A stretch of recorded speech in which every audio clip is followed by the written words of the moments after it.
Mummy आप ये कौन सा मैसेज पढ़ रहे हो आज? ये बहुत अच्छा है। युधिष्ठिर का मैसेज है।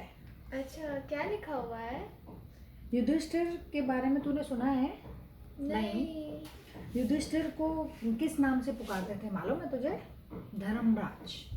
धर्मराज के नाम से पुकारते थे। बोला जाता था धर्मराज युधिष्ठिर। क्यों धर्मराज पड़ा मालूम है? क्योंकि वो हमेशा धर्म को फॉलो करता था। बेटा देख, हर एक जो सोसाइटी जो बनती है उसको मेंटेन करने के लिए, उसको चलाने के लिए सर्टेन रूल्स एंड रेगुलेशंस स्थापित करने पड़ते हैं, है ना। जितना भी जो हर एक समाज में जो निवासी रहते हैं उसको शांतिपूर्ण कैसे रहते हैं, किन नियमों का उनको फॉलो करना चाहिए, जैसे शांति बनी रहे सोसाइटी में, वो युधिष्ठिर बोलते हैं कि मैं भी उसी समाज का एक व्यक्ति हूँ जैसे आप सभी हो। तो मैंने भी सिर्फ अपने उन्हीं समाज के जो नियम थे उनके दायरे में ही रहना पसंद किया।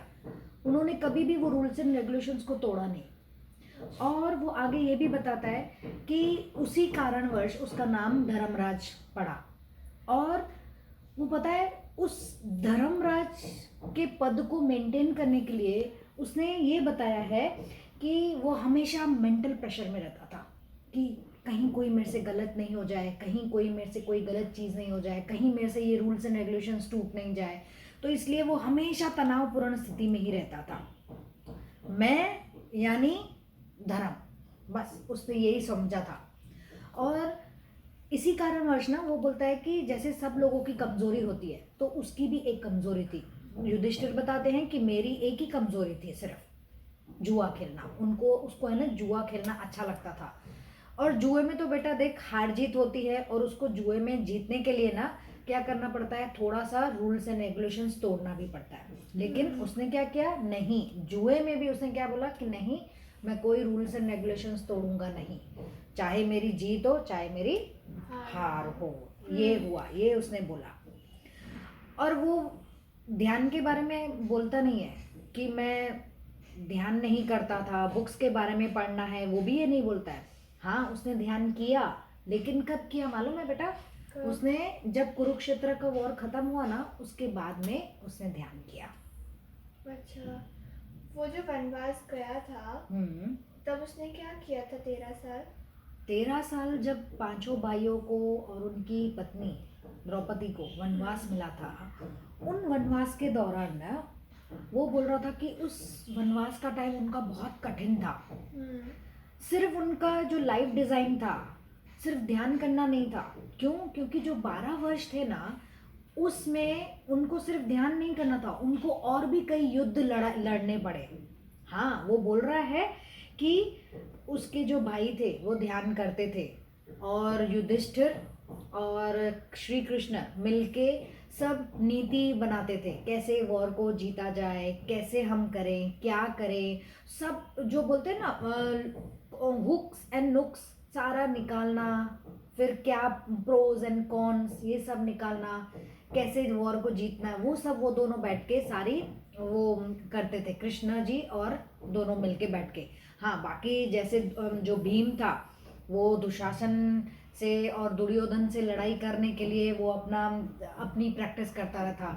और जो युधिष्ठिर जो कृष्ण जो अर्जुन है, यहाँ पे अर्जुन ने सबसे ज़्यादा ध्यान किया। और वो ये भी बताता है कि अर्जुन ने इसी 12 वर्ष के दौरान ना बेटा उसने ना मल्टी डायमेंशनल ट्रैवल करना सीखा ध्यान के दौरान ही। और आगे वो ये भी बताता है कि सबसे ज़्यादा अगर फ़ायदा इस 12 वर्षों में सबसे ज़्यादा फ़ायदा अगर हुआ है ना ध्यान से, तो हुआ है वो द्रौपदी को।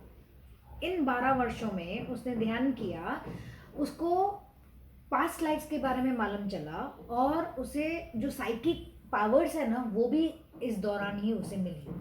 और उसे ये भी मालूम चला, पता है, कि उसका जो पहले भी मास्टर स्पिरिचुअल मास्टर कौन था? कृष्णा ही उसका स्पिरिचुअल गुरु था, स्पिरिचुअल मास्टर था, ये उसका मालूम चला। तो ये था बेटा, ये बोलता है। लेकिन पता है बेटा कि मैं क्या सोचती हूँ कि हमें ज़्यादा से ज़्यादा ध्यान करना चाहिए। और क्या करना चाहिए बेटा कि जैसे उसने कृष्णा के साथ मिलके सब उनके प्रोज एंड कॉन्स और एस्ट्रल रिकॉर्ड्स उनके निकाले कि जैसे हम वॉर में उनको वो सब मालूम चलना चाहिए।